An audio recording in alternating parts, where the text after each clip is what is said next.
మాజీ మంత్రి కేటీఆర్ పై తీవ్రంగా మండిపడ్డారు. రేవంత్ రెడ్డి పౌరుషంతో మాట్లాడితే కేటీఆర్ మాత్రం పొగరుతో మాట్లాడుతున్నారని విమర్శించారు. పౌరుషం పగురు రెండు ఒకటే కాదు అని ఆమె స్పష్టం చేశారు.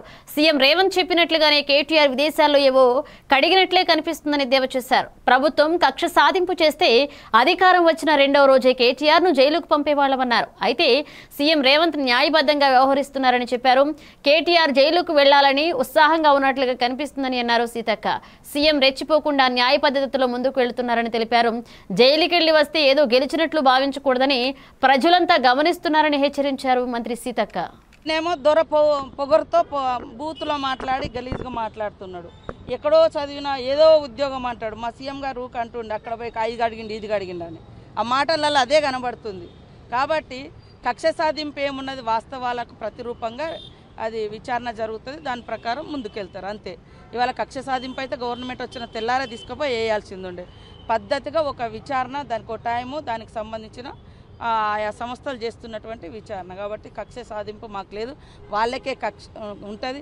కక్షలు కార్పణ్యాలు ఎవరు మాట్లాడద్దు ఎవరు ఉండొద్దు అని అందరినీ తొక్కివేసి మేమేదో రాజ్యం వెళ్తాం అనుకుంటారు. కానీ అంతిమంగా ప్రజలే నిర్ణేతలు కాబట్టి అందరం ప్రజల అభిప్రాయానికి అనుగుణంగా పనిచేయాలి.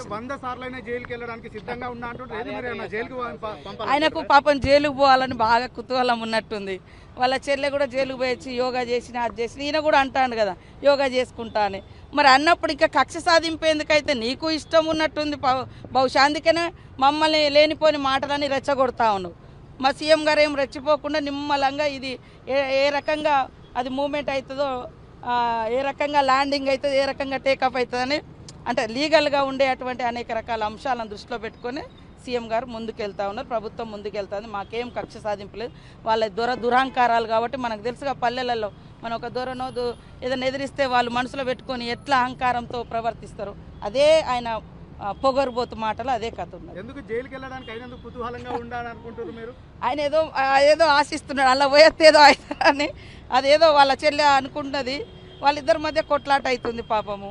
అక్కడ పోయి ఏమేమి ప్రణాళికలు రచించుకోవాలనుకుంటున్నాడు టైం పెట్టుకొని. వాళ్ళ చెల్లె జైల్లో ఉండి ఏమేమో ప్రణాళికలు చేసుకొని వచ్చినట్టుంది.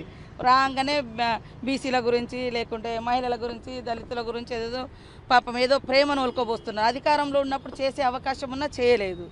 ఇప్పుడు వచ్చి వాళ్ళ ఆ లిక్కర్ కేసును పక్కదారి పట్టించుకోవడం కోసం ఎజెండా ఎత్తుకున్నది.